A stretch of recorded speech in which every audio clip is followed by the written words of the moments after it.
The Kim Jong-un regime and President Trump has tension growing on the Korean peninsula right now. CNN's Brian Todd is working the story for us. Brian, North Korea is making new threats as the U.S. warships approach the region. They certainly are, Wolf. Tonight we're told U.S. intelligence officials are watching for any signs that North Korea will conduct another nuclear or missile test in the coming days, including the birthday of Kim Jong-un's grandfather this Saturday. Now, this comes as tensions on the Korean peninsula are at their highest levels in years, with an ominous warning coming earlier today from Kim.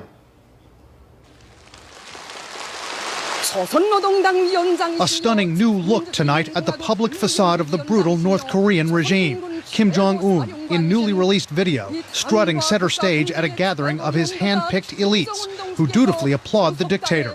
On state TV, a fawning news anchor narrates the gathering, the Supreme People's Assembly. At the same time Kim Jong-un is conducting this show of political force, Kim's regime is warning America over the deployment of the U.S. aircraft carrier Carl Vinson and its strike group to the waters off the Korean peninsula.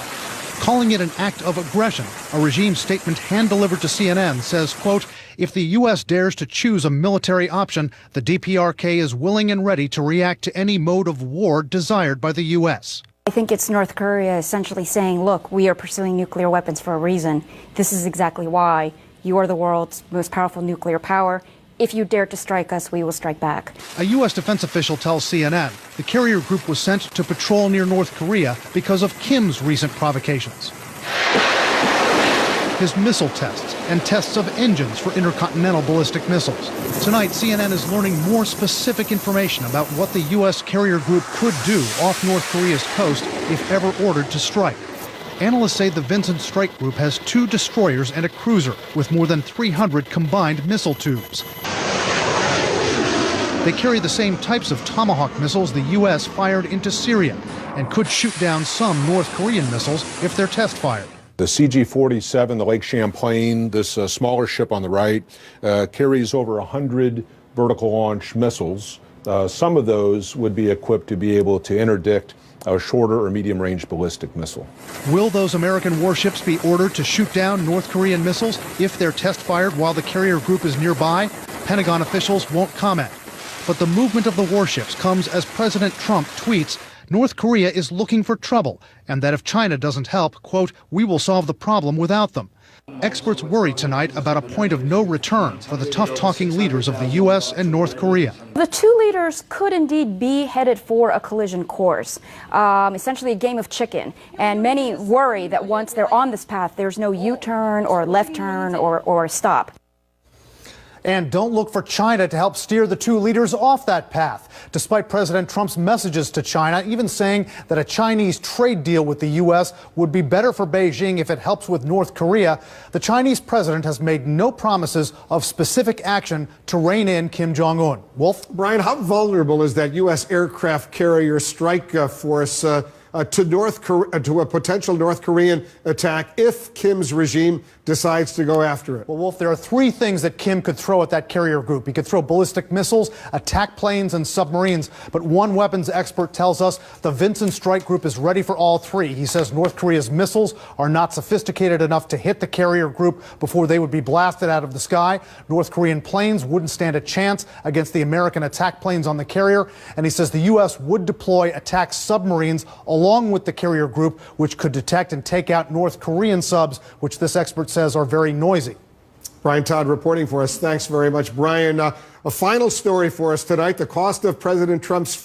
Welcome to the Trump Breaking News Network, your daily source for up-to-the-minute Trump news. Join us today and every day. Here's today's news. This is TBNN. Trump's North Korea options: place nukes in South Korea or kill Kim Jong-un. By Tyler Durden. With Syria down, it's now North Korea's turn. According to NBC News, the National Security Council has presented the suddenly ragingly bellicose President Trump with several options to respond to North Korea's nuclear program: put American nukes in South Korea or kill dictator Kim Jong-un. The scenarios were prepared in advance of Trump's meeting with Chinese President Xi Jinping this week. The White House has expressed hopes the Chinese will do more to influence Pyongyang through diplomacy and enhanced sanctions, but if that fails, and North Korea continues its development of nuclear weapons, there are other options on the table that would significantly alter U.S. policy.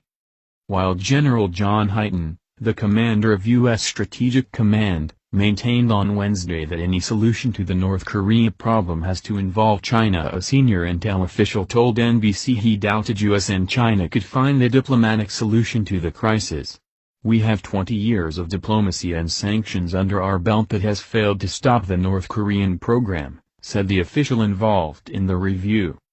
"I'm not advocating preemptive war, nor do I think that the deployment of nuclear weapons buys more for us than it costs," but he stressed that the U.S. was dealing with a war-today situation. The nuclear option would mark the first overseas nuclear deployment since the end of the Cold War, a move that would promptly provoke global condemnation, not least of all by China. It was not immediately clear if South Korea's regime, in turmoil recently following the recent impeachment and arrest of ex-President Park, had been consulted with the proposed strategy. The U.S. withdrew all nuclear weapons from South Korea 25 years ago. This option is also facing domestic pushback. "I don't think that deploying nuclear weapons is a good idea. I think that it will only inflame the view from Pyongyang," retired Admiral James Stavridis and former NATO commander told NBC News. "I don't see any upside to it because the idea that we would use a nuclear weapon even against North Korea is highly unlikely." South Korea's sentiment aside, NBC notes that the U.S. Air Force leadership doesn't necessarily support putting nuclear weapons in South Korea. As an alternative, it's been practicing sorties right out of the depths of the Cold War, long-range strikes with strategic bombers, sending them to the region for exercises and deploying them in Guam and on the peninsula as a show of force. The second, and just as controversial option, is to kill North Korean leader Kim Jong-un and other senior leaders in charge of the country's nuclear program.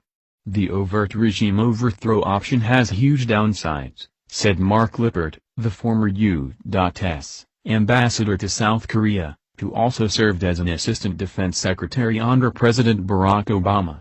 "Discussions of regime change and decapitation tends to cause the Chinese great pause of concern and tends to have them move in the opposite direction we would like them to move in terms of pressure," he said. Quoted by NBC, Stavridis said that decapitation is always a tempting strategy when you're faced with a highly unpredictable and highly dangerous leader, especially for a nation like the U.S. He did not add. "The question you have to ask yourself," he said, "is what happens the day after you decapitate? I think that in North Korea, it's an enormous unknown. In any case, the groundwork has already been laid," as reported 1 month ago. Elite U.S. forces, including Delta Force and SEAL Team 6, have been conducting drills on taking out Kim Jong-un, as well as practicing tactical North Korea infiltration. All they need is the green light. A third, bonus option, is covert action, infiltrating U.S. and South Korean special forces into North Korea to sabotage or take out key infrastructure, for instance, blowing up bridges to block the movement of mobile missiles. The CIA, which would oversee such operations, told NBC News it could offer no guidance on this option. But Stavridis said that he felt it was the best strategy should the U.S. be forced to take military action. He described such action as some combination of special forces with South Korea and cyber. One wonders if the CIA creating a false flag attack on South Korea, or China, using chemical weapons was one of the options under consideration. Trump has already indicated he's open to unilateral action if China fails to rein in its ally, telling the Financial Times last weekend, "If China is not going to solve North Korea, we will." Until last night, his words were largely dismissed as more bluster. However, having just demonstrated how quickly Trump is willing to launch offensive operations, having U-turned on his Syrian position in less than a week, suddenly the possibility of nuclear war with an irrational adversary does not look all that distant. That's the news. Join us here every day. Be sure to subscribe and click the bell. See you next time. This is TBNN.